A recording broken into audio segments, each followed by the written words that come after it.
and welcome to the European LCS as we gear up for our next match. But first, we're going to give out our player of the game, and that is Mini Trupax with 61% of the vote for Vitality. We trolled you guys a bit for the vote, but initially he wasn't on it. they found themselves to the right guy, I think, for the job. Mini Trupax crushed Yes. it. Yeah. Exactly. The Caitlyn got to late game. Maurice called it. Backstage, he said, you know what, as soon as it gets to late game, Mini Trupax will get 7 kills, not die a single time, and carry the game. And that happened. That did happen. Yesterday, it was the Italian Stallion. Today, it was the Portuguese...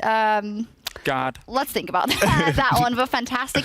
Now, though, our next matchup, we have the Unicorns of Love going up against Splyce. Two teams that started off with a loss yesterday, but for both teams and for Splyce in particular, no man overboard. We have high expectations for this team. They have strong individual players, and they were up versus Fnatic yesterday. So it's not the easiest matchup to start off with. Amazing. Yeah, it definitely wasn't.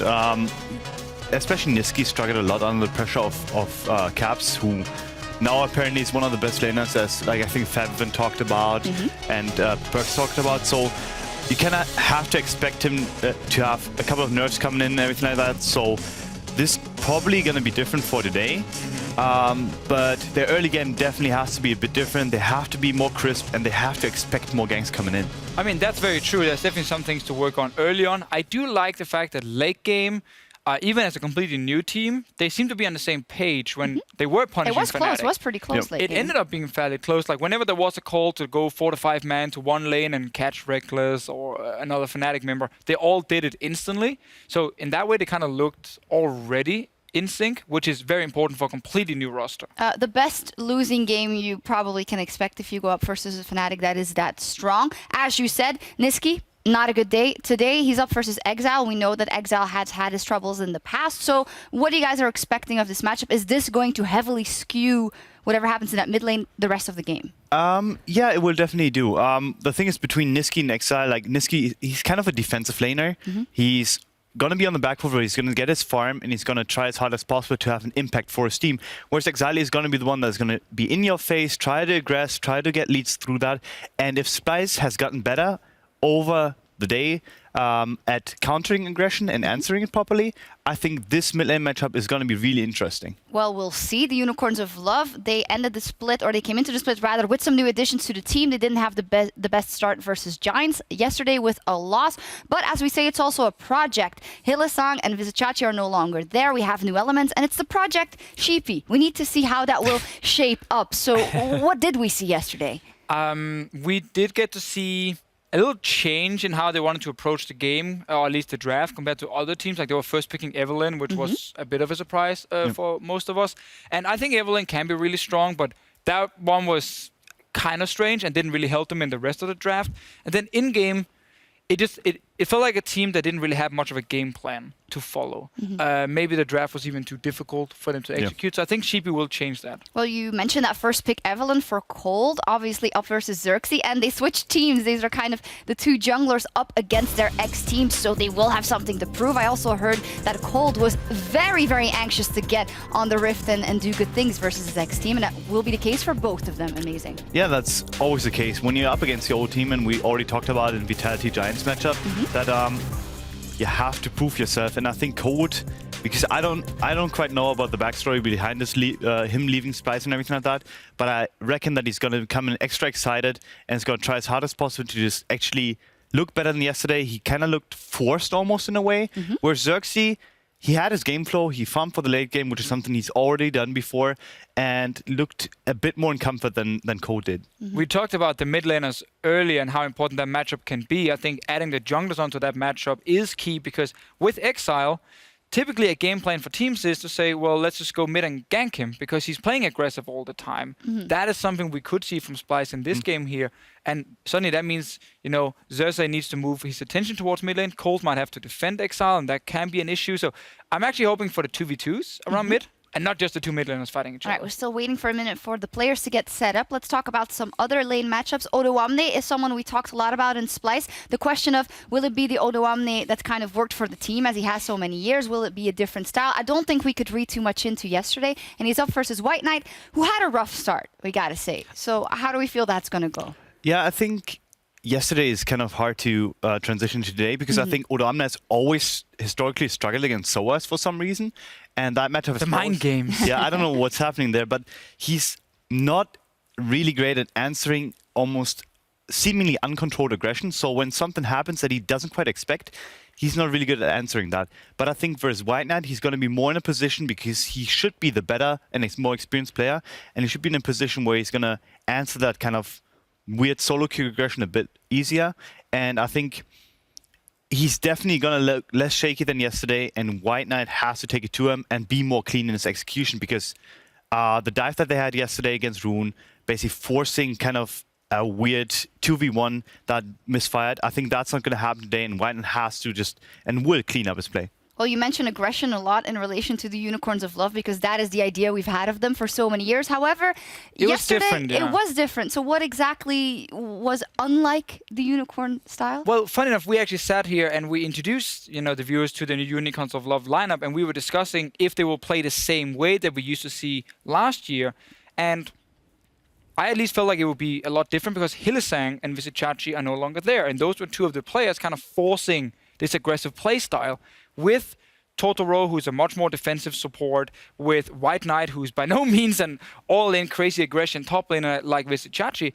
Yep. It will just change your play style because it is in that way a brand new identity they're building. And I think we will see more games where they are trying to be more controlled, less crazy aggression. Maybe that doesn't benefit Exileh because he wants to be a guy who's always trying to fight. Or maybe he'll just tone it down and fit with the rest of the team. Yeah, I think the latter is going to happen. I think him actually not having this uncontrolled aggression coming in and actually being forced to take a step back and maybe just actually think about his defensive mechanisms a bit more is going to be interesting for him, and it's going to help him in terms of basically almost like, stepping up his play, because he has always struggled with over-aggression, and just training and practicing to be a bit slower is going to be great. I'm just going to cut you off right there. I did get the cue that the players are ready, so that will do it for us for now. Let's check in with Medic and Vedius and get into the action. Thank you, Sjokz. With picks and bans just moments away, let's bring up the lineups as soon as possible. Starting on the blue side with the Unicorns of Love.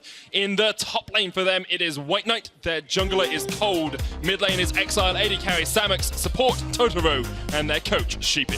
And on the other side, looking to strike back with a convincing win, it is Splyce. With their top laner Odoamne, their jungler Xerxe, mid laner Nisqy, AD carry Kobbe, support kaSing, and their coach Peter Dunn. Personally, I prefer the Splyce music to the Unicorns of Love. It had a little bit more jive, it had a little bit more bounce to its step. Will that inspire Splyce, though, to come back after their somewhat crushing defeat against Fnatic? They definitely need a little bit more jive. They didn't really do a huge amount in that game, but they were good at reacting to mistakes that Fnatic made. Yeah, that's very true. But for me, the biggest concern from Splyce was very much what you heard on the Analyst desk. In the middle lane, Nisqy really did struggle. And how will he match up against Exileh in today's matchup, especially after we saw him bring out the LeBlanc yesterday?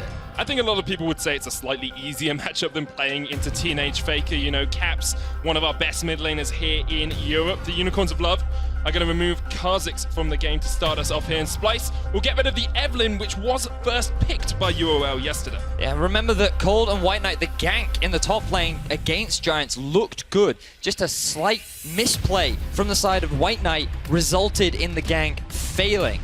Splyce still showing respect, still recognizing that this could be a big pick that they just don't want to deal with.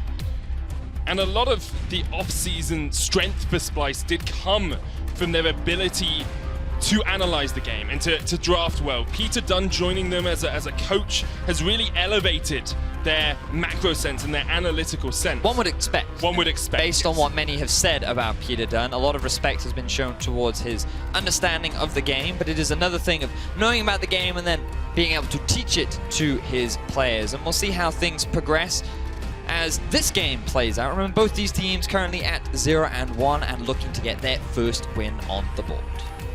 Splyce losing to Fnatic yesterday, which is kind of to be expected, but also will obviously have dismayed them slightly. The Unicorns of Love losing to Giants is not what they would like at all to start them off. We've got the Alistair, the Kalista bans here from the Unicorns of Love, and Splyce have removed Zoe and Shen.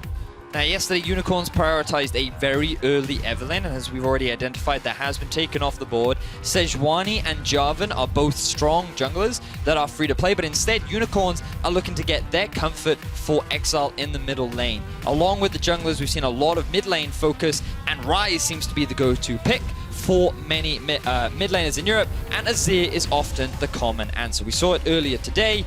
And if you get to that late game point, Azir really can do a lot of damage. I was just quickly glancing over to the stage to make sure this isn't actually just the same teams from game 1 drafting exactly the same. If it is, we'll have the Sejuani Cho'Gath here for the Unicorns of Love, but they are known to spice things up a little bit more than that, so we'll have to wait and see exactly where they go. Samux will get his Ezreal, and now we're looking for that third Unicorns of Love pick before we enter the second ban phase. So I like this from Unicorns, going a little bit more standard with their composition. Ezreal considered a very strong AD carry around the world. Kleptomancy seems to just get him to his item spikes that much sooner, and he does scale rather well into the late game. Synergize that with a Braum, who offers a lot of disengage and a decent amount of lane power into the Tahm Kench. Guarantees a strong bottom lane for the Unicorns of Love. So Splyce here have a few options available. You can go for a jungler, go for an AD carry, or go for a top laner. Looking at the rounds, looking at the state of this, where do you think they're going to reach? You would imagine that they would save their top lane pick until a little bit later in the draft, unless they want to pick something early and target ban away. Instead, their focus is on getting a little bit of wave clear down in the bottom lane. We have seen a few unsealed spellbook Sivirs over in the LCK, where a few of them have been taking some interesting summoner spells, which we can track once we get into the game. But already, Splyce, they have a lot of scaling in their composition with both the Sivir and the Azir. And Unicorns of Love on the other side, Ezreal and Ryze do scale pretty well as well. So we'll have to see exactly what these teams want to round out these compositions with. The Sejuani being banned by Splyce, removing that overpowering jungler. And the Unicorns of Love will probably look for a top lane ban, actually. I thought they were going to go towards the jungle, but they're going to take Gangplank away from the hands of Odoamne. The problem for them is if they ban away more junglers, they recognize that they get the next round of picks. So if Splyce, they can narrow the jungle pool, then pick a jungler for themselves, and it makes things even harder for the Unicorns to get themselves a jungler that they're happy with. So their eyes are on the top lane. They're saying, you know what, Splyce, if you're going to go for an early jungle pick, we're going to try and make sure that we get a comfort top laner for ourselves. Jarvan is going to be banned away by Splyce as well.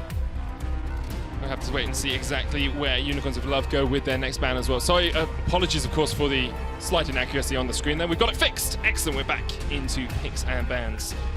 I was wondering what the little picture-in-picture was about. It was second ban. Just in case, you know, you wanted to see it twice. Some people with double vision. Perfect. Yeah. Excellent. Works out so well for them. There's a Skarner ban. All right. From the Unicorns of Love. Remember, yesterday they did actually miss a ban because they ran out of time. And today they're going for the Skarner ban. So Unicorns of Love, they've got a ban strategy, Vedius. They know what to do. The moment Skarner was buffed on 8.1, I had Captain Flowers down my ear being like, have you seen the buffs? And I was like, yes, okay, I've seen the buffs. So clearly... You're just like, I've seen Medic, I've seen the buffs. Yeah, it's fine. Xerxe has clearly been working on that champion, and Unicorns, they don't want to have to deal with it. So looks like Splyce going for the Ivern. We did see that from Trick over on the BBQ Olivers. And Xerxe going back to a big comfort pick for him that he brought out back when he was on the Unicorns of Love himself. Yeah, one of the first players to play Ivern in Europe, actually. In the world, really. Yeah, in the world. And he did a very good job on it. Would like to see him be a little bit more instrumental in the early game today. The Rengar is going to get locked in for Kold, and that's a total departure from what he's used to. We're much more used to seeing him on these tank junglers, Gragas's, you know, people who can influence the game. Utility heavy. Utility heavy, whereas the Rengar is much more aggressive. Now, I wonder if they go for, I was just about to say either the Cho'Gath or the Gnar, something, a bit of a safe blind pick. We have seen a lot of top laners in Europe say that Gnar right now is the safest blind pick, but instead they're going for the Ornn. Now, I'm looking at Odo and I'm thinking this could be an opportunity for the Illaoi. I've heard many top laners say that she is a pretty strong counter pick to the Ornn. I believe we may have already seen it as well in professional play. But does it fit with the composition that Splyce are going for? Because right now they have the Sivir ultimate to kind of act as an engage, but they have no real way to start fights aside from that. So maybe they want a bit more of a tank. Instead, they're going for the counter pick. Illaoi is going to get locked in the EU LCS, and she is a counter pick to the Ornn. We're going to break that down a little bit more when we get into the game, Vedius, because just before we talked about that, you mentioned something interesting about this Splyce lineup.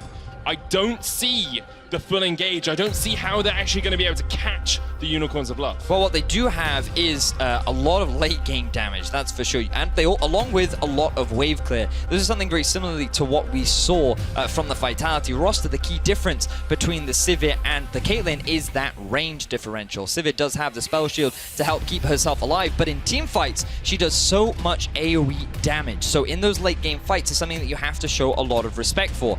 On the Unicorns of Love side, they have the Ryze and the Ezreal.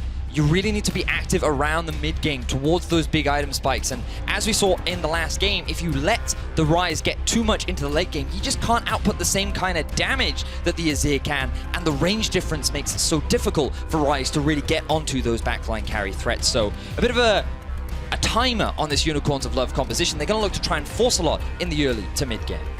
So Sheepy just waiting to shake Peter Dunne's hand there. Final words, of course, going across towards his team. There's the handshake. And we should be getting onto the Summoner's Rift pretty rapidly. I really want to see how these teams bounce off each other, because both of them coming into today are 0 and 1. You don't want to be in the unenviable position of being 0-2 at the end of week 1. This is the game. This is the game that matters for the Unicorn and for Splyce. And this is the game that they have to show up to really cement their spot in the EU LCS. We're going to get onto the Summoner's Rift for our second game of the day. And Vedius, I know you want to talk about it. I know you like watching anime. Let's talk about the tentacles in the top lane. It's Illaoi into Ornn. Let's talk about that matchup. Wow. All right.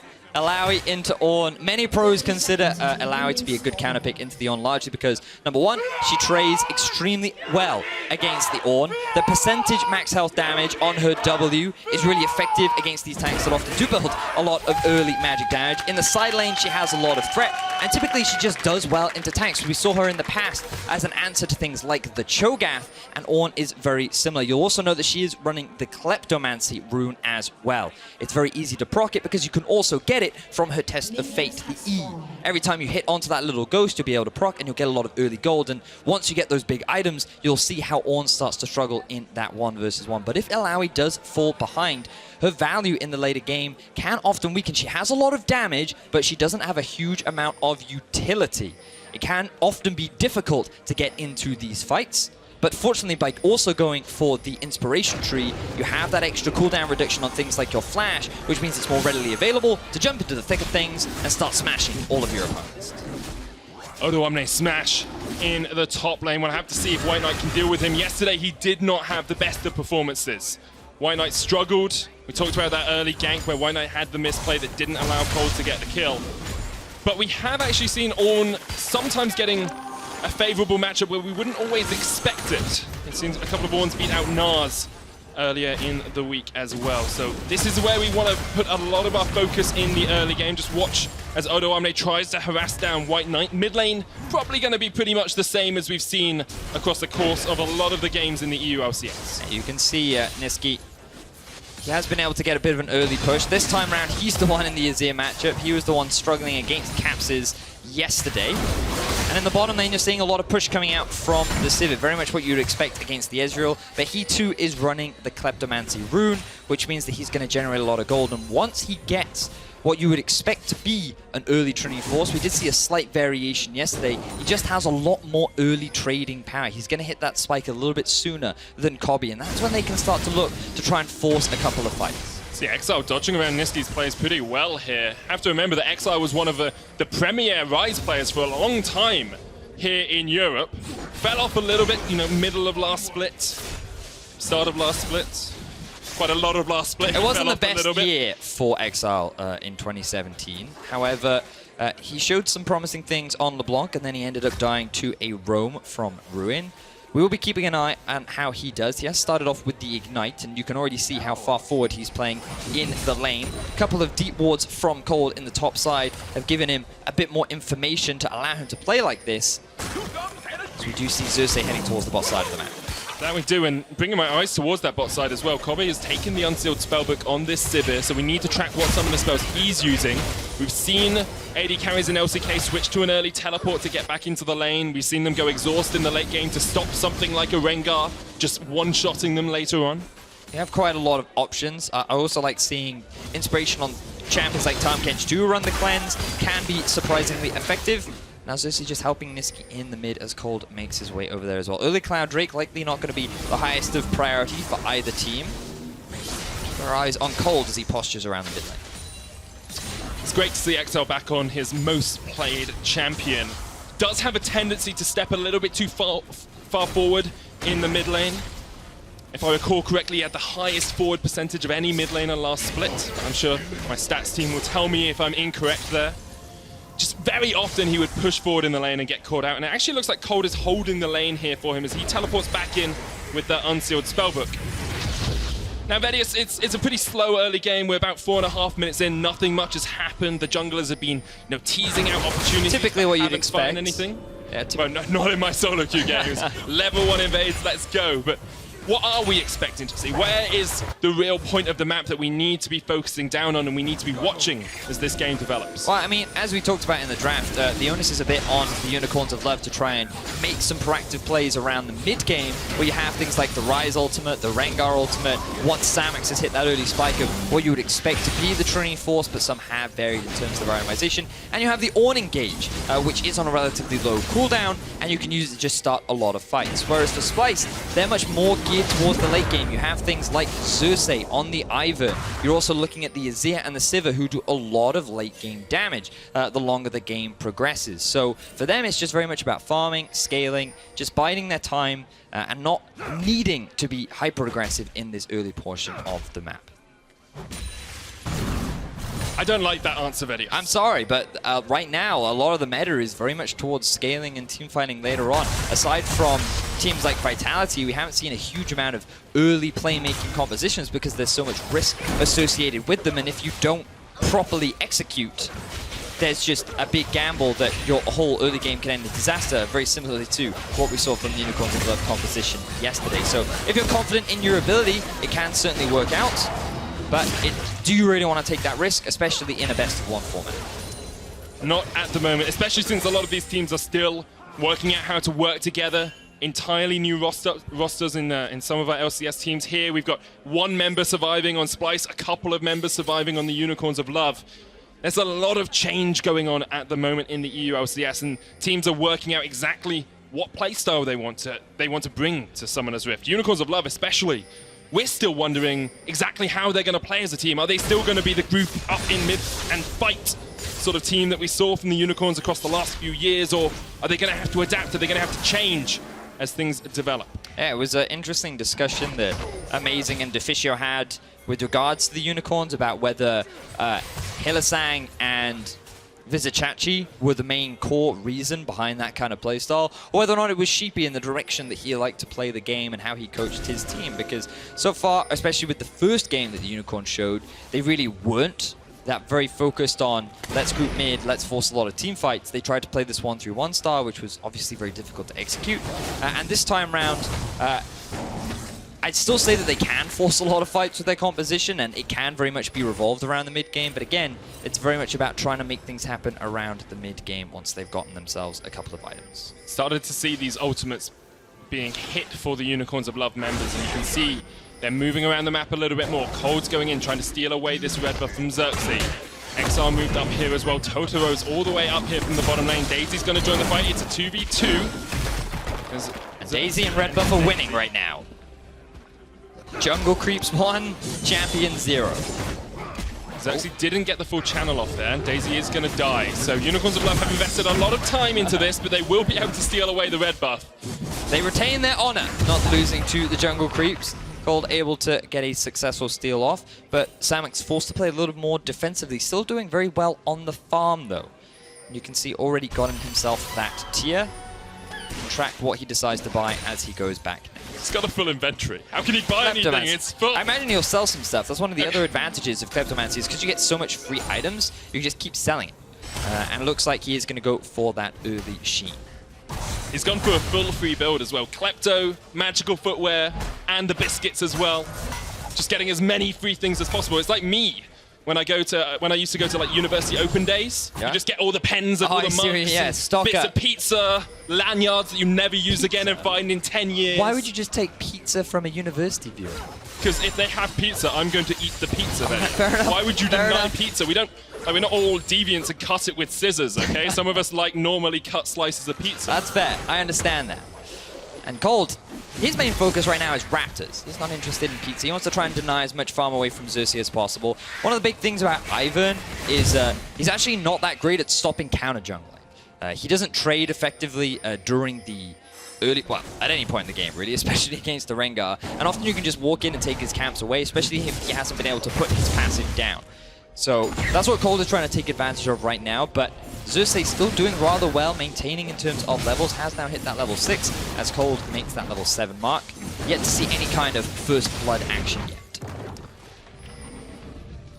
And what we want to see is Unicorns of Love making those proactive plays. We saw it a little bit, they tried to get up towards the top side, but Splyce have got pretty good vision control in terms of just denying any rotations from Exileh and any roams from Kold as well, especially in this bottom side river as we see Nisqy now stepping down towards the bottom side, but we'll just back away for the moment. It's about an 800 gold lead for the Unicorns. A lot of that is coming from that mid lane where once again we see Nisqy falling behind in terms of actual CS. Remember, up next is Fnatic versus H2K. Fnatic, pretty strong performance against Splyce yesterday, whereas H2K very much struggled, some of their rookies perhaps having first day nerves here on the stage. Here's the call of the Forge God. Stopwatch stops time as Kold comes in as well with the On the Hunt, looking for him. Exile's up here as well, and that should be first blood going over to the Unicorns of Love. Well executed dive from the Unicorns. Good rotation from Exileh as well. We talked a lot about what the Unicorns comp wants to do, and these are kind of the proactive plays we wanted to see. Getting a kill onto the counter matchup against the Illaoi, definitely going to do a lot of favors for WhiteKnight in this top lane. First kill goes in favor of the Unicorns.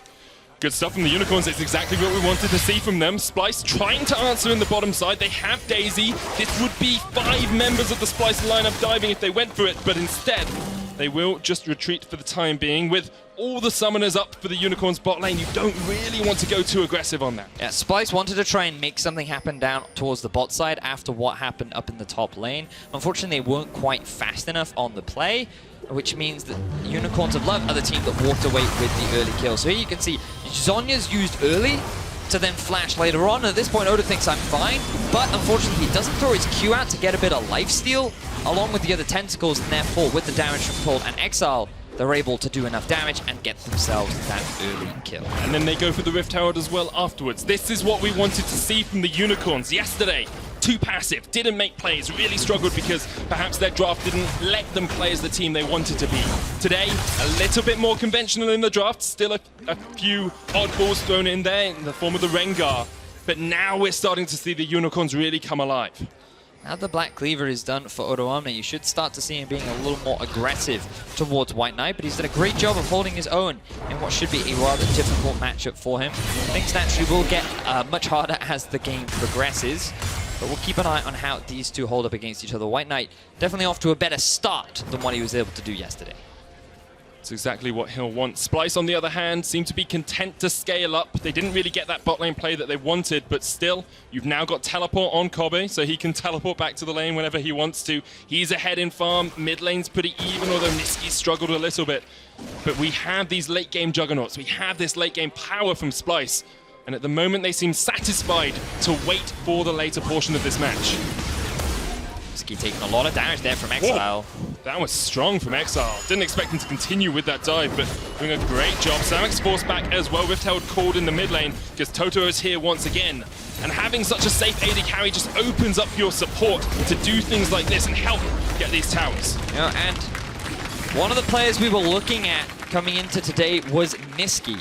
And how would he hold up against Exileh? Because you would expect, okay, Nisqy, he struggled against Caps. I can understand it. It makes sense. Caps is a very talented mid laner, and he plays exceptionally well. But against Exileh, who definitely had a bit of a struggling year, perhaps he will be able to do better. But in the matchup that's now reversed, he's losing. So he's now lost as Ryze into the Ryze Azir matchup, and now he's losing early on in the Azir versus Ryze matchup. So things not looking exceptionally bright for Nisqy, especially now that his mid tower is gone. You expect Unicorns to then start prioritizing taking these side lane towers. You have to remember how much of the map opens up when you take that mid lane tower as well. We talked about it in game 1. It just allows Unicorn free reign across this jungle. Look at how many wards they have scattered across that top side jungle. And Splyce now have to work out a way to clear out that vision and stop this Unicorn advance. Splyce wanted to try and set up a top lane dive. You can see that kaSing was grouped up with Nisqy, trying to utilize that ultimate, but UOL read the play with all of the great vision that they had towards the top side. Now they're going for another engage onto Odo. God of the Forge God will connect. There's the Brittle as well, and there goes Odo. Goodbye, my son, as the Unicorns of Love get their second kill of the game. Flash still on cooldown. The engage from WhiteKnight with the follow-up damage from Kold. This is likely going to result in a lot of damage and may even the top lane turret, extending the Unicorns' gold lead even further. This is strong stuff from the Unicorns. They know what they want to play around. Top lane has been their focus. They've got a couple of kills onto Odo, and they've been able to continually pressure Splyce. Splyce, yes, you know, when we started off this, we talked about how they're good at reacting to their enemies' mistakes. Doesn't look like Unicorns are really making enough mistakes for Splyce to react. Certainly seems like it, and Splyce, they are the team that, again, they have gone for this scaling composition, so this is very much what we expected from the matchup. UOL wanted to try and make these mid-game plays, and Splyce very much geared more towards the later stages of play, but a lot of focus just going down onto shutting down Odoamne.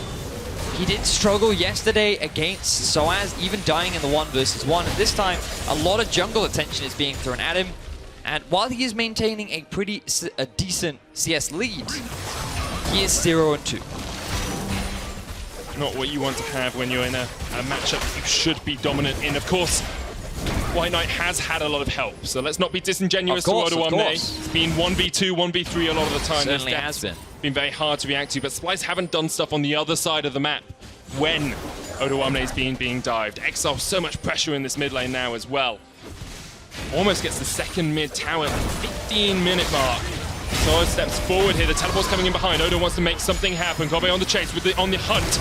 The heal comes out, but there's the stun, there's the devour, and this will be a kill to Splyce. Kobbe secures it. Odo not quite able to get an assist, but they should be able to convert this into a tower. Splyce making stuff happen, and now they'll finally be able to get themselves their first objective of the game. Way up, first tower of the game for Splyce. It means only a 2,000 gold lead for the Unicorns of Love. Nisqy tried to put a turret behind. He's going to stream a shuffle in. Exileh knocked back. Can he survive through this? Somehow he's still alive, and Exileh gets away. Where are the rest of Splyce? They're not there. Exileh will realm warp to safety. It's great play from the Unicorns of Love mid laner. Makes the flying V in his Zhonya's to get away. But note how much damage Exileh has been able to get down onto that tier 2 tower in the middle lane. He's been putting so much pressure down, and it is forcing Nisqy to play on the defensive constantly. Let's have a look back here. UOL bot wanted to try and go aggro. They're feeling pretty strong with the Iceborne Gauntlet completed. The TP flank comes in from Odoamne, but it wasn't really needed. They could have won out on the 2 versus 2. Instead, they then used this man advantage to convert it into an early tower.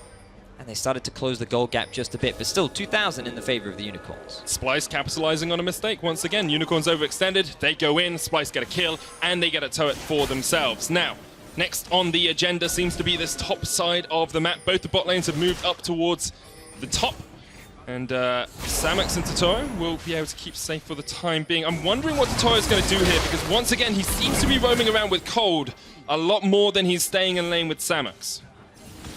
His main goal is to gain control with regards to vision. It's better to travel with a buddy, as you know.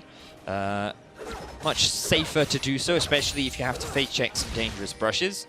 But UOL right now seem to have a lot more control over the map, especially towards the top side where the Ezreal is. Now, Totoro are likely going to rejoin him, and Exileh now alone. Tries to get the blue, but it's stolen away by Nisqy. The Realm Walk comes out as well as Exileh tries to get to safety. Escapes for the moment, but he did not get the blue, and he had to burn his ultimate. I find it quite funny that the E from Illaoi even followed him as well. You have to travel with a buddy, Vedius. That's very true. Now Splyce grouping up in the middle lane. Let's see how their siege is. The main difference between this... Ooh, engage. God of the Forge God looking for the connection. Can't quite land onto the Tahm Kench. And the Catfish will scurry his way away.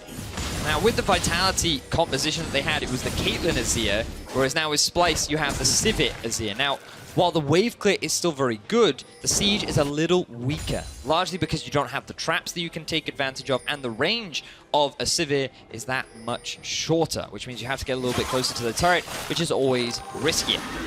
So Splyce, they still have a lot of wave clear, but as you saw when they grouped up, UOL with the answer forced Splyce to immediately disengage and back away. Still CS lead for Exileh in the mid lane. He's about 20 farm up, and that kill, of course, has finished the Abyssal Mask and the Zhonya's Hourglass. Compared to just the Nash's Tooth on Nisqy at the moment, Nisqy will try and scale, but thus far seems to be just slightly behind his lane opponent. Samux is going up towards this blue build, Ezreal, that we've started to see a little bit more. With the Iceborne Gauntlet instead of the Trinity Force, for just a little bit more, sustain a little bit more peel ability. It's still good damage with the Muramana as well later on into the game. Likely going to grab a Blade of the Brewing King too. Really does have its most strength though in the mid game, along with this Ryze. And just as a reminder, we talked a lot about it earlier on. Splyce's comp really does have a strong late game. You could argue there's a slight issue in terms of their ability to engage, because you're very much relying on the hunt from Azir. Sorry, not Azir, the Sivir. But aside from that, there's no real way to start a fight, and it can be difficult for an Illaoi to really close the gap. As we see another engage bar. That gap's closed pretty quickly as Odoamne goes down once again. Unicorns of Love behind the turret get themselves their third kill. 0-3-0 for Odoamne now. What was a counter matchup has now become a... Exileh has got such fancy feet here. He's so brave as well. He knows he's in a 1v3, and still he runs away. Goodbye, he says. A golden realm walk to get to safety. This was one of his comfort picks in the past. I mean, it's one of his most played too, and you can see what he can do on the champion, especially given how strong it is in the current meta. His LeBlanc didn't quite go the way he wanted yesterday, but now he's got his hands on this Ryze. He is certainly making things difficult for Nisqy and the rest of Splyce. Splyce, however, still holding on. Look at this once again, because Odoamne just does not know what's coming. Just not respecting the lack of vision on the bottom side of the map. They didn't even really need the ultimate from WhiteKnight. He just grabbed himself a cheeky assist. And all the damage coming out from Kold. 2-0-1. Also a strong performance from him on the Rengar champion. We don't typically expect from Kold, formerly known as Trashy, the old Splyce jungler. Now he has that Duskblade of Drakthar completed. You can see where that damage is going to come from. Can he get onto that backline effectively though? Can he assassinate Kobbe? Kobbe still unkilled this game. He's one of only 5 players in the EU LCS this split to remain unkilled thus far. We've only been through a day and a half worth of action, Vedius. I'm sure we're going to have a lot more kills as the split progresses. Here goes Nisqy. Oh, great flash from Exileh, but straight into the face of Kobbe. Exileh tries to turn it around. There's the Realm Warp. And once again, the fancy. The Exileh is a god this game, Vedius. Constantly getting out of dire situations. So many members of Splyce constantly having to answer the aggression coming out from the mid laner of Unicorns. Allows them to take objectives elsewhere. Odo tries to flash, but you can't flash away from the Forge God. Kold was coming in, but the redemption makes them back away for the moment. 5,000 gold lead now for the Unicorns of Love. Exileh performing, WhiteKnight performing, Kold performing. Samux and Totoro have done well as well, but they've kind of been a non-factor in this game. This is the Unicorns of Love that we wanted to see coming into this split. Yeah, this is much more of what the Unicorns fans wanted. Playing a much cleaner game, especially with the high expectations of Splyce. It does feel like that right now a big weakness for this roster is their mid lane. Constantly falling behind in terms of the 1v1, losing that mid tower very early, and just losing all this control over the map. The Unicorns of Love getting themselves some solid early leads. Now the question is, can they close it? Because we saw Giants get these kind of early leads against Vitality. Things looked great for them, but when it came to actually breaking into the base, they were not quite able to do it. Empress Divine comes down, knocks Exileh back. It's a 3v1 as Daisy's here to help with the Zhonya's Realm Warp. At what point does it just get obnoxious? Well, I think it got obnoxious quite a while ago if you're a Splyce fan, Vedius, and Deficio hates that combination as well, so. Absolutely disgusting. No counterplay. Exileh walks away once again. To be fair though, he hasn't relied on the Zhonyas every time. He's just been dancing around, avoiding CC, and now look at all these members trying to kill Exileh once again. Exileh's just going to run down, because the rest of his team is there in the river, they don't mind. They got that mid lane second tier tower, so they're 4 towers to 1 up as well. Next Drake is a mountain, so they'll be looking for that. And WhiteKnight now just thinks he can beat Odoamne in the pure 1v1. Kold's on his way. There comes the leap of faith, but Odoamne has nowhere to go. The Unicorns of Love are stampeding over Illaoi.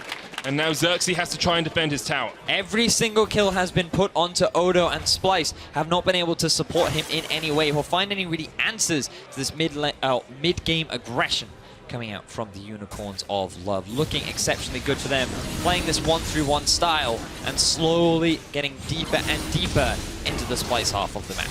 The concern always is that Splyce scale up so well. They've got an Ashes Tooth completed on Nisqy. He's building up towards his next item now as well. You've got the Essence Reaver complete and the BF Sword and the Zeal on this Sivir. Late game, Splyce are going to be a problem. Unicorns of Love do need to start breaking more turrets, breaking down these inhibitors as well if they want to close out this game. But you're seeing the difference between Unicorns and Giants in terms of their proactivity. They're just constantly finding these picks, constantly trying to force these small skirmishes around the map, utilizing the strength of Rengar, which is in those 1v1, 2v2 scenarios where he doesn't have to worry about a big beefy tank protecting the carry that he so desperately wants to get onto. Unicorns, they're playing smart, they're playing patient. They put a lot of pressure on themselves. We saw a couple of tweets from them saying, we expected more from us. We wanted to play better. We wanted to debut a stronger performance. And I think this is much more of the playstyle and the level that they were expecting from themselves. I think their fans are pretty happy at the moment as well. Samux is going to go back, finish off that Blade of the Ruined King. Exileh has completed his Void Staff as well. So now it seems like Unicorns think he can deal with Odoamne, and then they switch WhiteKnight across to another lane and let Kold be that threat, be that unseen predator throughout the Splyce jungle. I think they've moved him up towards the top side because it's easier for WhiteKnight to be able to TP flank into an engagement rather than having like your squishy AP mage. So keeping him closer to the Drake, which is what they're looking to play around relatively soon, just makes sense to keep him towards the bottom side of the map. He's going back to base right now.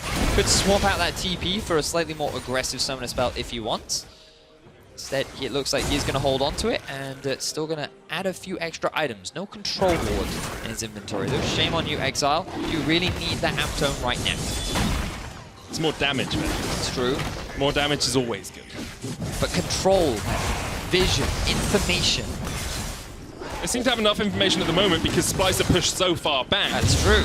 That they can't even step out of the lanes. They're just stuck basically in their base. The Mounted Drake does go across towards the Unicorns of Love. Add that to the Cloud. Got a pretty tasty combination for them, but Splyce is still holding on. Only lost that middle tower out of the second tier of turrets. Unicorns of Love do need to make these proactive plays. They need to step forward, and Splyce are willing just to wait this one out. They still seem composed. They still seem to know what they want to do, and they've started to get a few more wards in their own jungle. You can see the power of their wave clear right now making things a little difficult.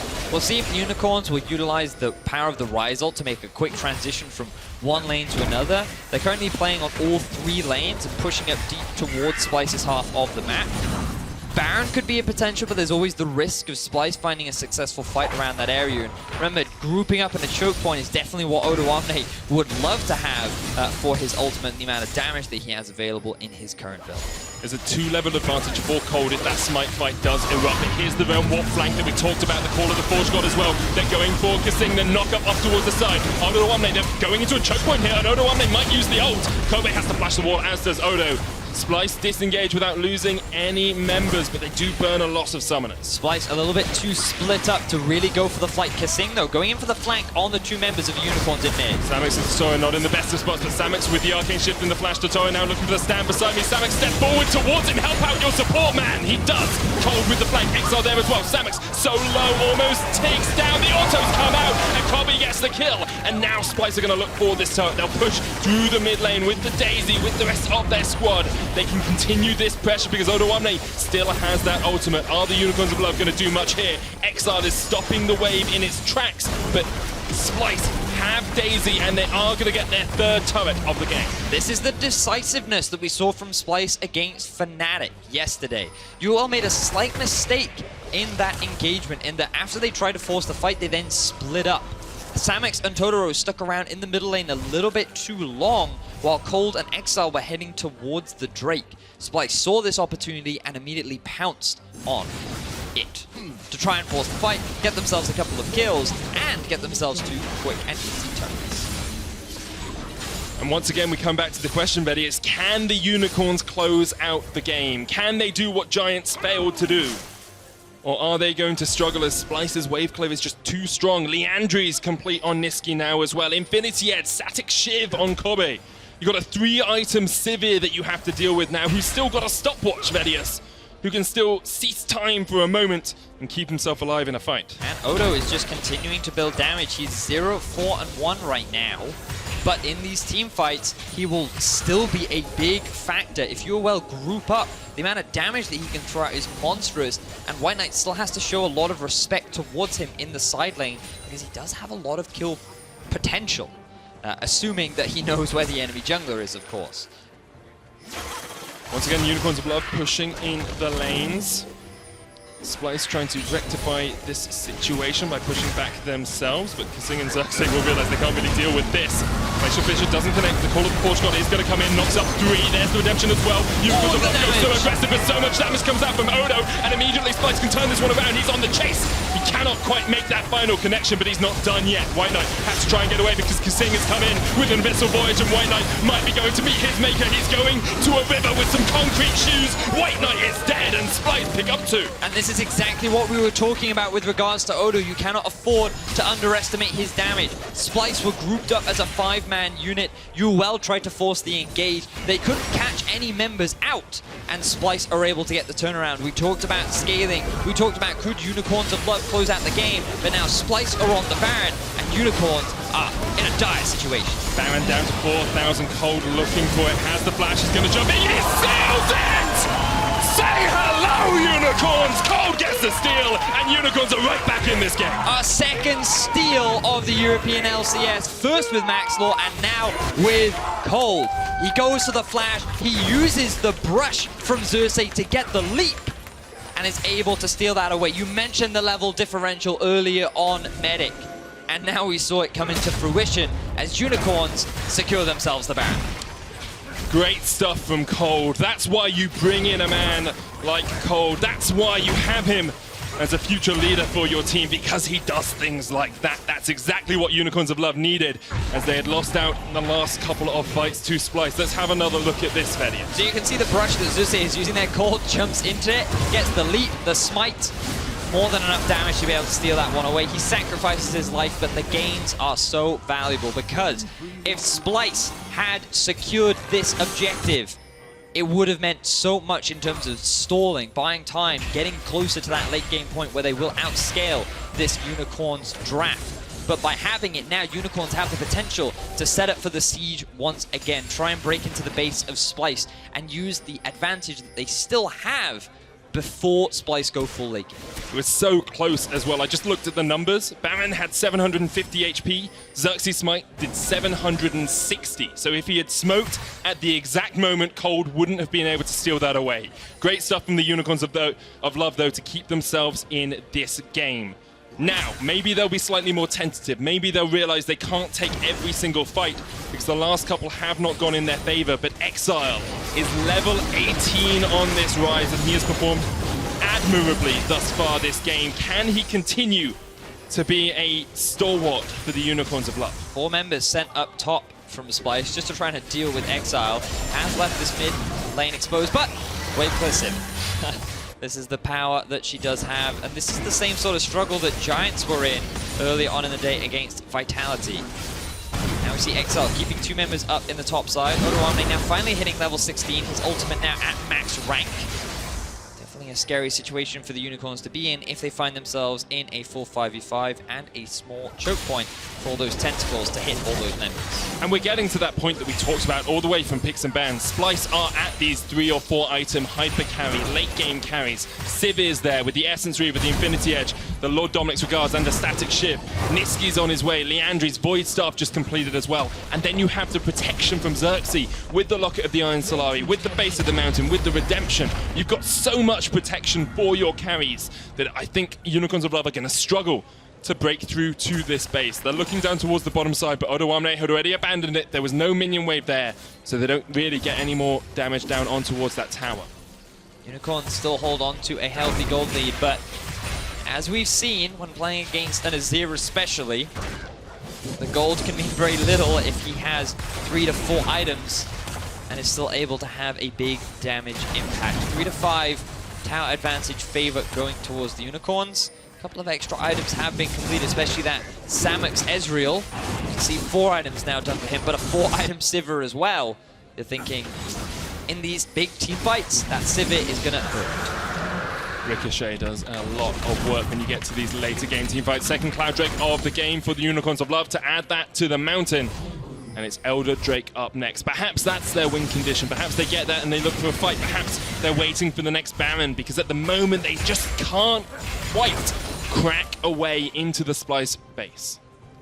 As of right now, not quite able to do it. The Baron has worn off. 3 Drakes have gone in the favor of the Unicorns. Elder could be another potential win condition. They do have a big level advantage over the Splyce lineup, largely coming from the big CS leads that they've been able to build for themselves. You know, we've seen a lot of Ryzes with impressive farm. Exile, no difference. 414 now at 34 minutes into the game. I mean, the Flame Horizon from Kold over Xerxe is pretty impressive as well, of course.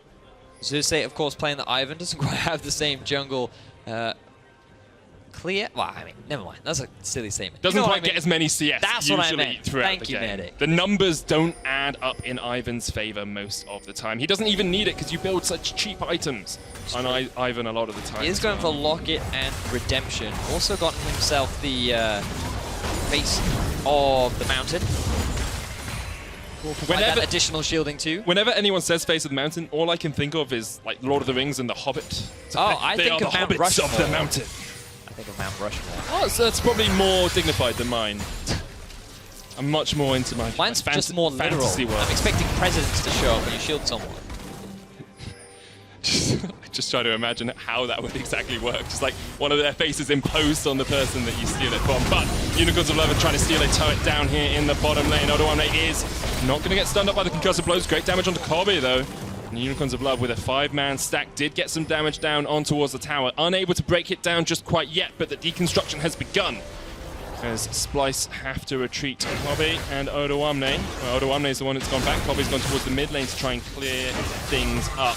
But look at top from Splyce. They do have a big minion wave pushing, along with mid, having no priority there from the Unicorns of Love. Does mean that Splyce can just send multiple members to wave clear and keep their tower alive. Game continues to go later and later. The scaling is getting stronger, and you can just see the difference in damage. While Nisqy has struggled this game, you can see how he's kept up in terms of damage with Exileh. And that's just going to get even stronger as the game progresses. And Splyce, they're fine. I noticed this earlier. Kobbe, Sivir seem to be doing river dancing as they walk around the map. Exhaust on Kold. Has to flash away as well. kaSing used the exhaust, the flash, and the Abyssal Voyage to try and get there. Kobbe only had to use his ultimate and the flash, so technically a summoner seller advantage. He's river dancing. Look at Kobbe. It's fascinating. I'm not sure why they do it. I feel like you want to join in more than anything else, Vedius. I'd love to river dance. Wonderful kind of dancing.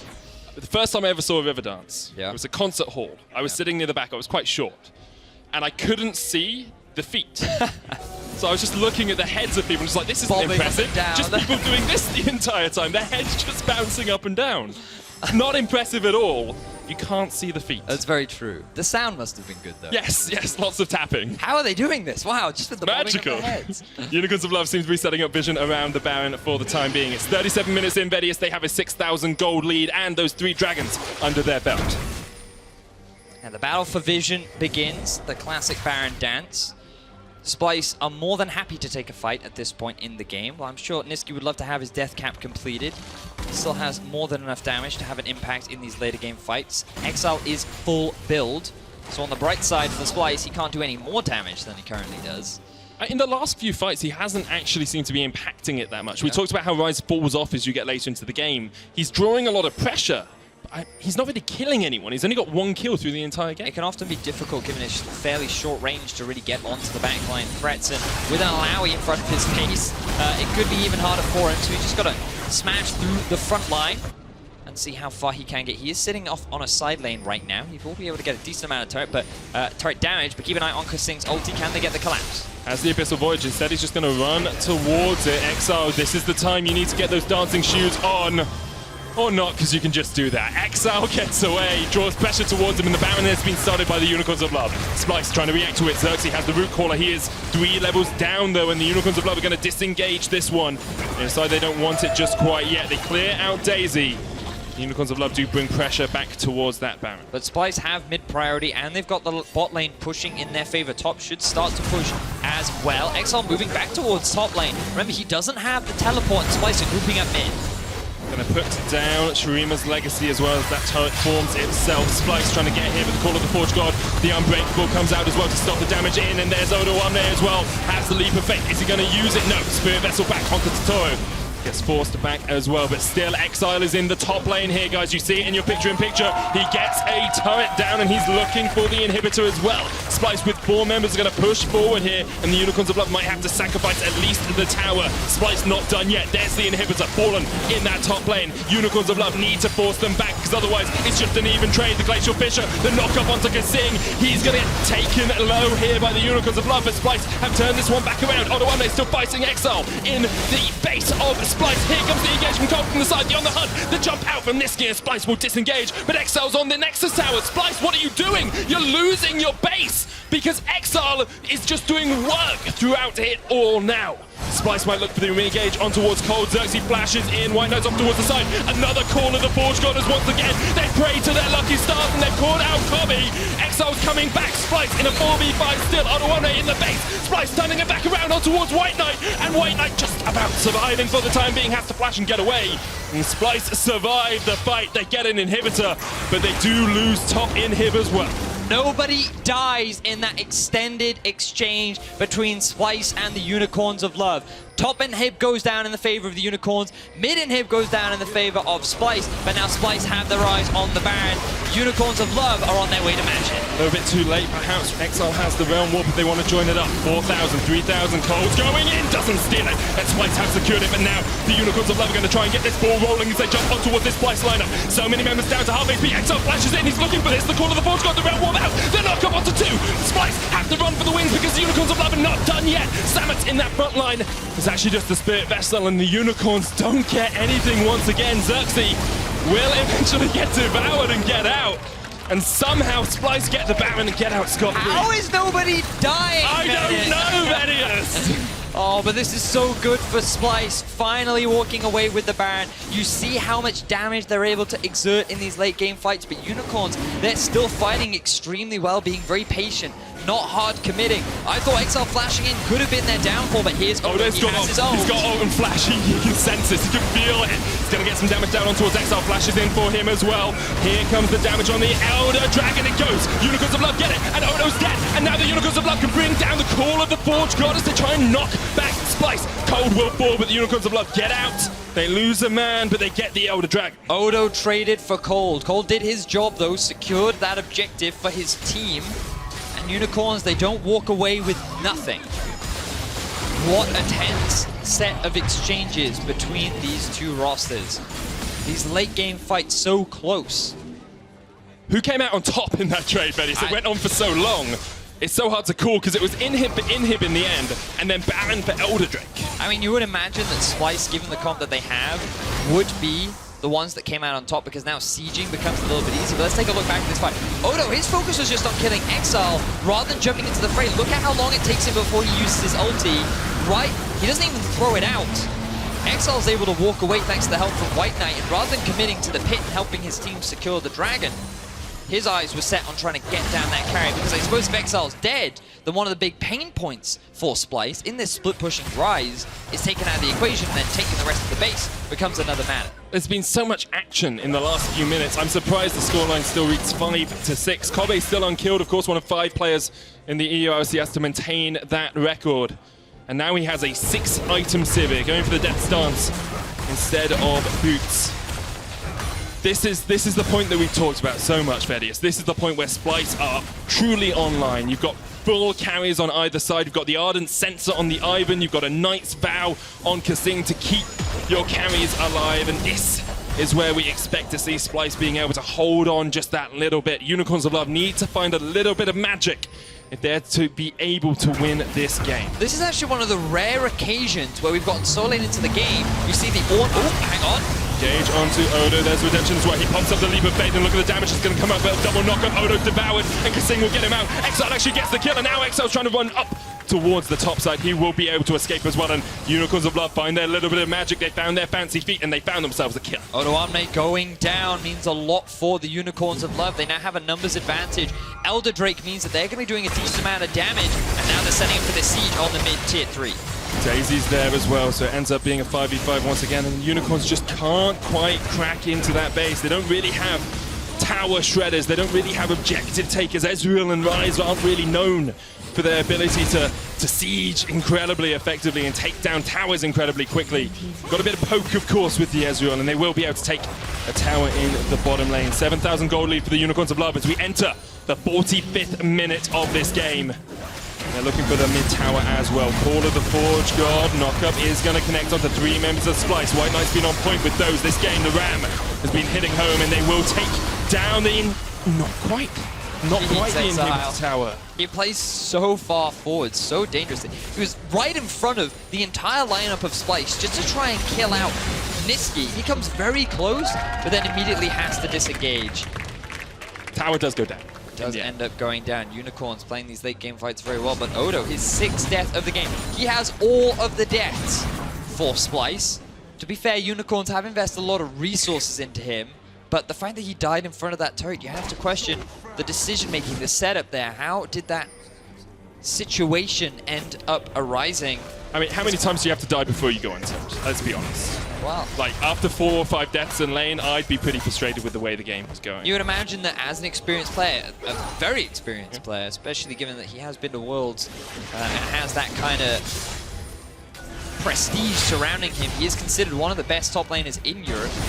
Those kind of mistakes cannot happen this late into the game. Now level 18, will be dealing a lot of damage, now getting a couple more tanky stats under his belt.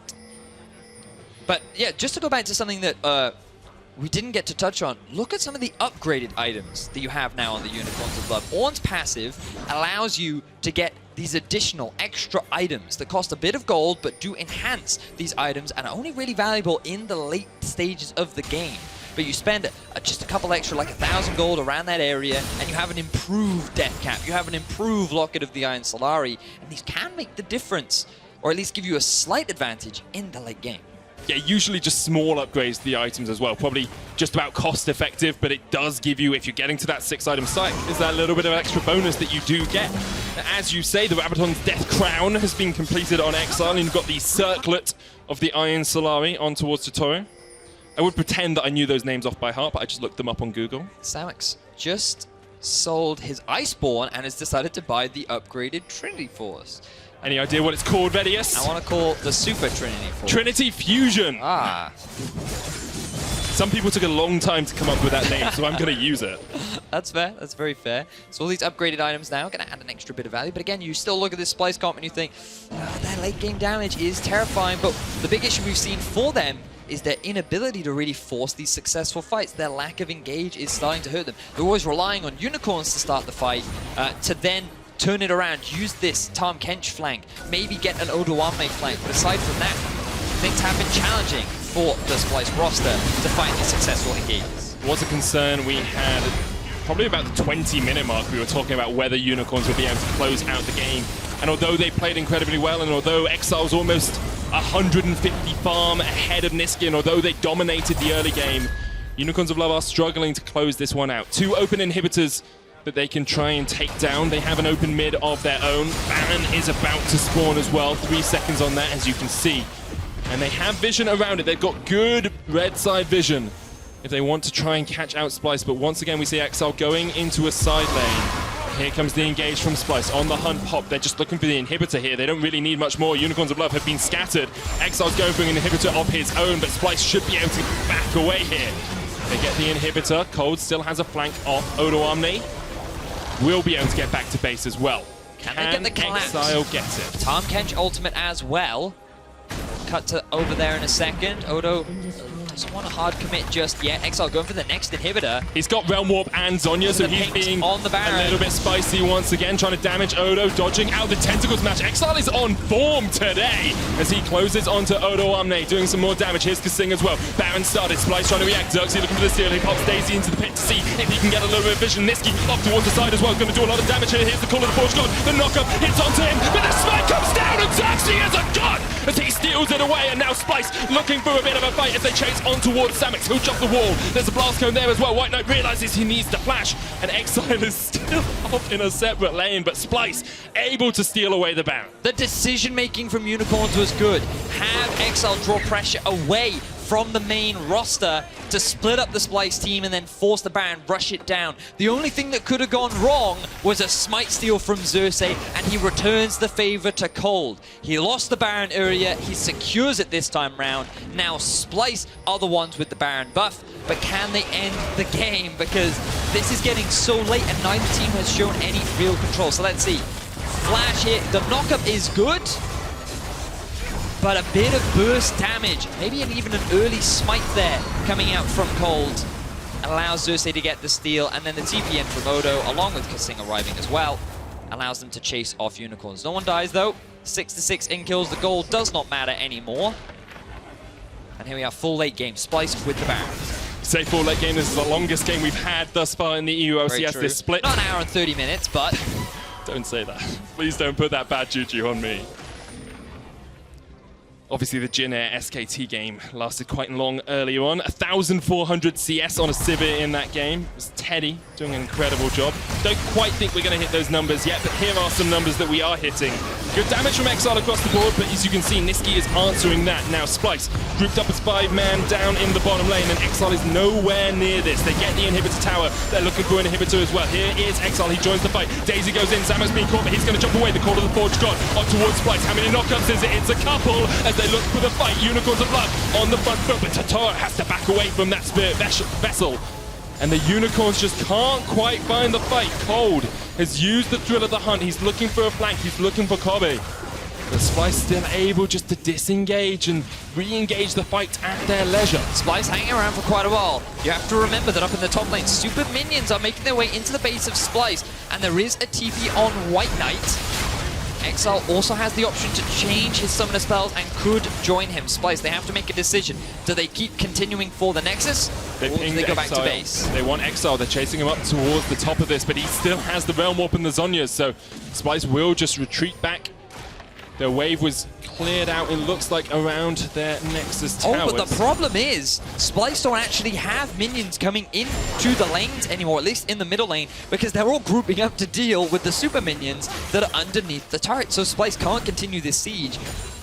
They have limited options, but they aren't sticking around because they want to get this Elder Drake. Exileh just wants to force out this lane because the Elder Drake is up in 5 seconds. If the Unicorns of Love can sneak this one away, they've got 3 Drakes to go alongside it. That is a great position for them. But Exileh looking for the inhibitor instead. Expect to see a Realm Warp combo if he gets caught out here. Nisqy's going to get a bit of damage down the Arcane Comet as well. There's the Realm Warp. There's the Zonyas. And there he goes. A golden trip away, but kaSing is not going to let him escape yet. Totoro with a good Winter's Spike will slow up the Tahm Kench. Kobbe is just doing the Elder Drake here, and I don't think the Unicorns have realized this is great stuff from Splyce as they get the Elder Drake and the Baron at the same time, but the Unicorns are looking to close this one out. Splyce will be able to back away, and Exileh's going to realize that pretty soon and have to just decide against trying to 1v5. So the game is still not over, Medic. I was expecting to see like a victory screen or a defeat screen. I just wanted to But now that you have informed me, Vedius. It's important that you're aware of the current state of the game. It's surprisingly even. It's incredibly even. After the start from the Unicorns, where they had that advantage, we thought maybe they'd be able to close it out, but they struggled to get into the base of Splyce. Yeah, I mean, they suffered from very similar issues to what Vitality struggled, or Giant struggled from earlier on, which is that the enemy team had a lot of wave clear. They couldn't find a successful pick. Splyce defended pretty effectively, and they punished the small mistakes the Unicorns of Love made around the mid-game area. Now, Splyce, the problem for them is, as we've already talked about, there's no real way for them to start a fight. They're entirely relying on Kobbe, and Unicorns of Love are very effective at disengaging. So they're hoping to find a pick, and so far they have really struggled to kill Exileh thanks to his combo that is constantly taking him to safety. But a lot of the time, Exileh isn't with the team, and they're losing towers because of it. They can't defend effectively in these 4v5s. Exileh's looking to steal an inhibitor away again, but now he realizes he needs to get back because that tower is gone, and this will be the third inhibitor taken for Splyce. Mid lane has respawned, so they'll look to go across towards that one now, but the Unicorns of Love are still in a 4v5. Eventually, Exileh is here, and now perhaps the Unicorns will go for something, but they don't really have the engage they want either. So Splyce will be able to get this inhibitor, take down all three in a go, and now the Unicorns of Love are very much stuck within their base. Oh yes, they are. Splyce. Now the question is, can they close things out? Odoamne was still waiting for his big unload of damage. They're going for the Nexus towers. Thrill of the Hunt was used as well by Kold as he continues to look for this flank, but he hasn't been effective. When Splyce have started to group up, it's a good way to counteract a Rengar, especially with the Tahm Kench and the Azir and the Illaoi there to put out so much damage if Kold does jump in. Here we go, Call of the Forge God, looking for the knockup. They get one. Exileh jumps forward, kaSing with the Devour and on the Hunt, used by Kobbe to try and get himself away. And once again, the teams just dance back and forth. It's an ebb, it's a flow. At the moment, the flow seems to be going in favor, but WhiteKnight with the flash engage, and kaSing has been caught. Odoamne puts up the leap of faith as he tries to get some damage down, and Splyce still all alive. WhiteKnight's down to half. Exileh's chunked out down towards the bottom side as well. Kobbe opening up on towards these Nexus towers. He'll put some DPS down onto them, but still cannot destroy them. And once again, no one dies, Vedius. There just doesn't seem to be enough crowd control on Splyce. Every time they get a target low, Unicorns are just able to quickly disengage, and at the same time, the Tahm Kench from Splyce. Every time UOL get onto a target, he saves it. Now, here's another engage. Nisqy and kaSing are out of position. WhiteKnight missed it. He didn't connect with the Call of the Forge God, and now the Unicorns of Love will realize they cannot do too much more there. That was a misclick. But look at the super minions in the base of the Unicorns of Love. Splyce, they're just waiting for the Baron to spawn in 25 seconds. This will be the 4th Baron of the game. Exileh is on 702 farm as well. I just want to bring attention to that. Almost, well, 250 ahead of his lane opponent. You've almost got 700 on Kobbe as well, which is very much expected on a Sivir as you get this late on into the game. But with the Infinity Edge done on Kold as well. Oh, baby. That's not an Infinity Edge. It's a Molten Edge. Oh, my apologies. When it has the little red lines around yes. It makes it molten. Makes it spicy. It's like the fires of Mount Mordor.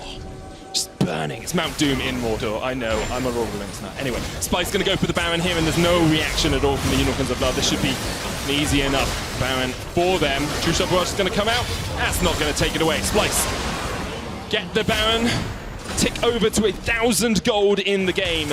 This surely must be it. 3 inhibitors are down. Splyce should have the better late game comp in terms of damage. There's 3 lanes pushing, or 2, sorry. Just realized the bot lane inhibitor has respawned. Look at Kold, waiting for a flank. Maybe if he can just one-shot a single target. There's actually no Zhonya's on top of Nisqy. He's entirely relying on the defensive kaSing. Here we go. Call of the Forge God. Here comes the knockup. There's Kold off towards the side as well. Redemption, WhiteKnight joins the fray. Onto Nisqy, double knockup. The Totoro there as well. And the Unicorns are gonna do it. They get the womboist of combos. They take down 3. And Odoamne was nowhere to be seen in that fight. kaSing, he was unable to eat Nisqy.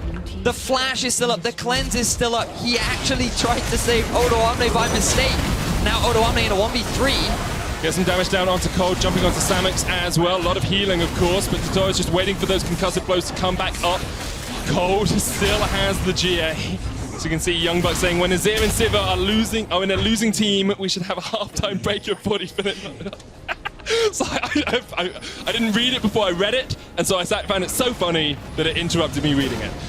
I'm going to try that again. Young Buck sets after Odoamne spawned off with Kold. Totoro here as well. Exileh and Samux on the flank. Odoamne just trying to do what he can, but eventually he will fall and Kold gets the kill. But look at the death time is now on Splyce. Only 20 seconds left. UOL can definitely gain a lot of things from this, but Splyce should respawn in time to continue the defense of their base. So Young Buck's very funny tweet said, if it's an Azir and a Sivir on a losing team, we should have a break at halftime, about 45 minutes or so, to give ourselves a breather. I agree with him. 3 inhibitors are going to go down for the Unicorns of Love as they are trying to close this one out. But Azir is back, kaSing is back. They're going to troll. They just get away after the inhibitor goes down.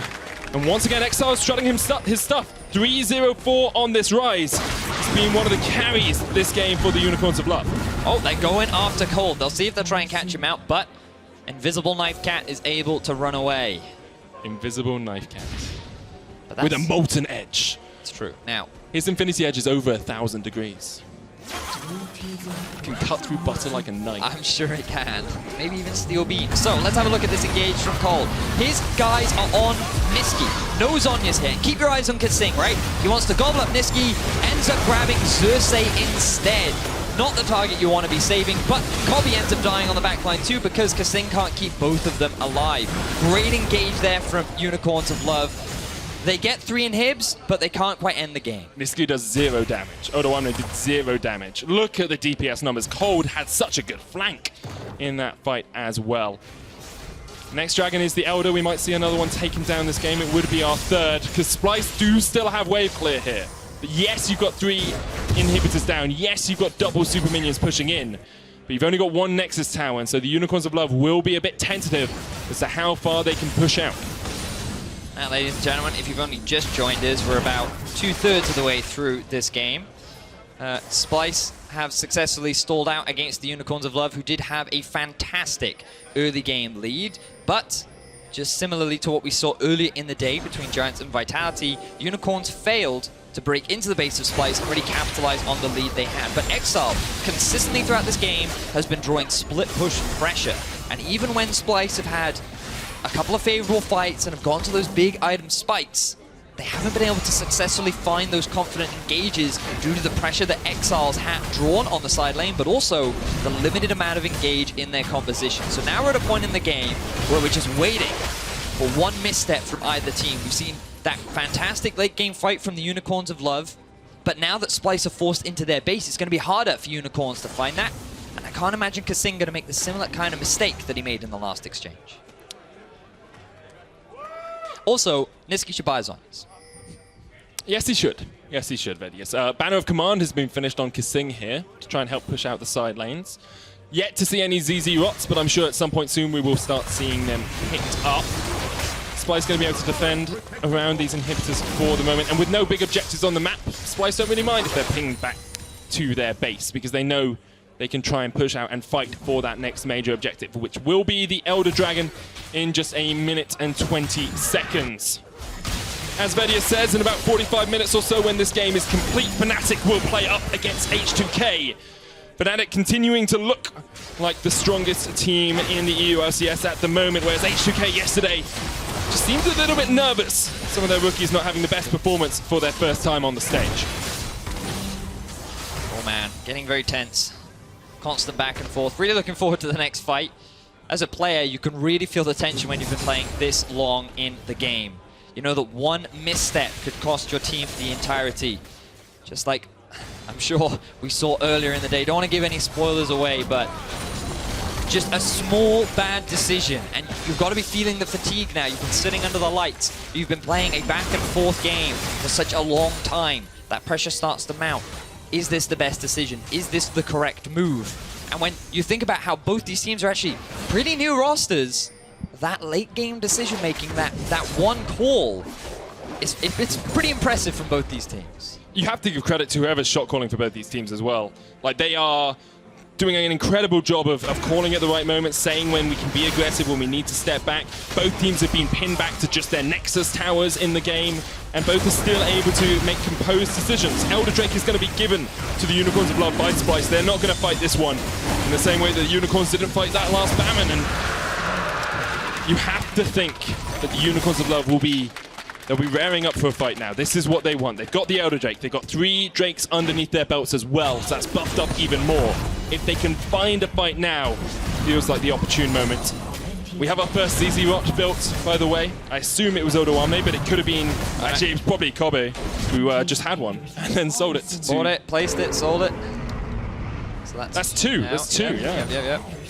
One inhib has respawned, but the Elder Drake, as you rightly mentioned, is on the Unicorns of Love. Baron spawning in about 8 seconds time, and given that the inhibitors have respawned, Splyce might look to try and contest this. But against an Elder Dragon, There's always that risk. It adds so much additional damage late into the game. It's not just that, it's the fact that everyone has an upgraded Ornn item as well. You've got these extra stats that Splyce just don't have access to. It's one of the few times in the game that you just can't build the item that your opponent has. Oh, also, Kobbe died.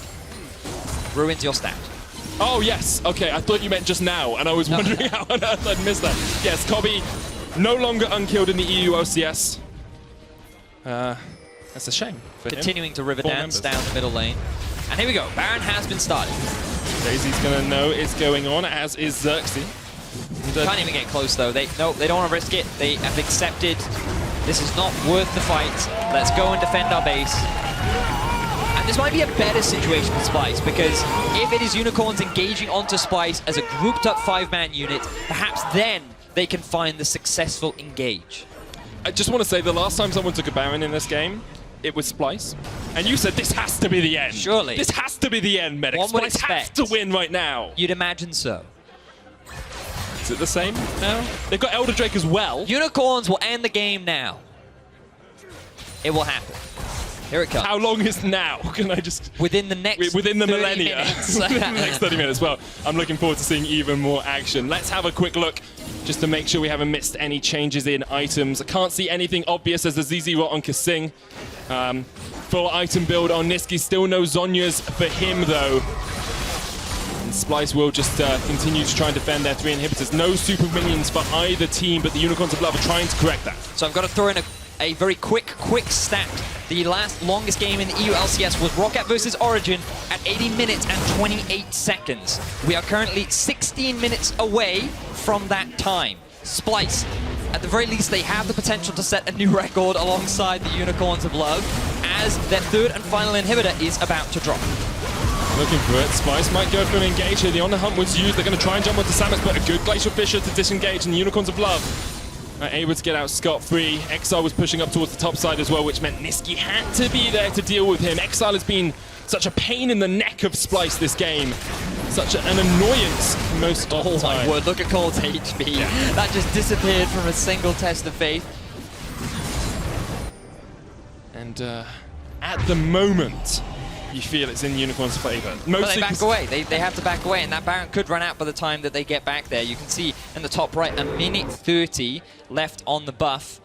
This is where Defender's advantage really comes into play as well, exactly. isn't it, Vedius? And people can't get any stronger. They'll buy pots, they'll buy ZZ Rots to help with the wave clear, but you're not getting any stronger than you currently are. It's all about how you play the fights, who miss positions. Who sells boots at this point as well? Because we've seen both AD Kobbe carries does. get rid of all of their boots, yes? But as a mid laner, do you still need Ionian cooldown boots? Do you still need Sorcerer's Shoes, or is it better to have another item instead of that? I mean, personally, as a mid laner, I would find it rather hard to lose that kind of level of movement speed late into the game. The magic penetration might not have that much value, given that it is flat, but I can see a lot of value in terms of the cooldown reduction. So I'd be quite hesitant to sell the boots as a mid laner, but on an AD carry, when you're mostly just kind of standing there and throwing out damage to the target that's closest to you, it makes a little bit more sense. So I think it'll vary. Perhaps they will have a different perspective. We'll have to keep track. Totoro has sold his boots as well, instead going for 6-item support build, not something we commonly see. Here's Kold, he goes on the hunt as he looks for Kobbe. Call of the Forge God coming out as the Nexus Towers are dive. Exile's going to take a bit of damage from that Test of Spirit, but WhiteKnight's in the midst of them all. Double redemption. Splyce don't really seem to have taken any damage, and WhiteKnight's taken a lot. Somehow he gets away, but Odoamne jumps in with a harsh lesson and teaches Unicorns what it means to feel pain. Kold's going to jump onto Kobbe, but he can't do too much, and Splyce have somehow turned it around. They get the GA. They're going to get 2 kills out of this, you have to feel. Kold doesn't really have anywhere to go. Splyce will chase him down, and eventually the tongue lash will hit home, and Splyce get 2 kills. And the defense happens once again. Splyce hold the line. Unicorns cannot end the game, and the game continues. You told me they'd finish it, Vedius. Yeah, but I knew I'd cast the curse. It was always going to happen. Nexus Towers didn't really take too much damage there as well, and it seemed odd because Splyce just didn't seem to take damage during that fight. I don't know, man. These fights are insane. Very rarely do you get to cast these kind of late game shenanigans. Oh wait, oh look at kaSing, he's going for the play. 2 are dead on the side of Unicorns. They're rushing this, the double support play in the base. Exileh and Samux are in the base of Splyce as well, looking to see if they can get those Nexus towers, but Splyce will be able to get down that inhibitor in the mid lane. Nisqy's there as well. Are they just going for the end? There's only one Nexus tower. It's a base race, Vedius! It's a base race, let's go! Unicorns top side, Splyce bot side, let's see what happens. Exileh, Samux, Totoro trying to push in. The Nexus tower's low, and Splyce might just have this one. Odoamne's dead, and now Unicorns can continue, but they haven't got the Nexus towers. WhiteKnight's back alive! He's gonna try to defend! He's dead! Unicorns top side, Nexus towers! They're on the Nexus together, Vedius! The Unicorns, they don't require it! And Splyce take down the Nexus, and they take the win over the Unicorns! Look at the elation on Splyce. They go for the late game decision. 3 members versus 4, and it was all because those Nexus towers were still alive. What an amazing way to end that game. That is the best way to end a 60-minute back and forth. Splyce get their first win in the European LCS of 2018. What a monumental match. What a way to end as well. Commiserations, of course, to the Unicorns of Love. It was 400 HP in it, basically, at the end. But what dedication from them as well. What shot calling to make that call to say, we're going to go for it. What an atrocious game. It was a good game. I mean, it was entertaining. It was entertaining, but you could see the struggles that both these comps had. But the teams played well. Exileh played well. Kold did a pretty good job. They shut down Odoamne. I mean, there were individual moments of greatness, but there were also many moments of what was that? Kold getting the steal was great, but for Splyce, it really hurt. Their big opportunity to turn the game around. Odoamne did not have the best game of his life. We didn't really see him have a huge impact, but at the very end, the wave play, the damage, the defense that he had alongside Kobbe was just enough to keep Splyce in it. And you can just see it is so frustrating to lose a game like that. It's a very difficult feeling to have to go through that sort of game, but you can hear the Unicorns of Love faithful are still cheering on their team. They know how much that must have hurt. Oh, yeah. Unicorns will come back kicking next week, I am sure. I'm sure that overall that early game was a much better performance compared to what they had yesterday. They should be happy with that. And Splyce should be happy to get a win because they really did struggle. Odo fell behind very hard in the early portions of the game due to all the pressure that was put down on him. But they were patient, they were calm, and they were able to find a couple avenues back in. But at the end of the day, it all came down to a base race. And it's my favorite sort of end of the game. That's the sort of game I like. Remember to give us your vote for player of the game at LOL Esports on Twitter. Our analysts have picked Kobbe, Nisqy, and Xerxe as your candidates, and I'm sure you guys could pick many more as well from the majority of players in that game. Splyce did bounce back after a very close game against Unicorns of Love. Let's head over to Pyra and hear from their jungler. Thank you very much, gentlemen. Great cast. I know that's a slog to get through, and I think you know as well, Xerxe, that was a hard one. But, I mean, 60-plus minute game, you're playing Ivern. It's like you never left the Unicorns. How's it feel to get that big W? It felt good to win against UOL, but I'll be honest, this game was horrible. We played this really bad, and we really have to work a lot to improve.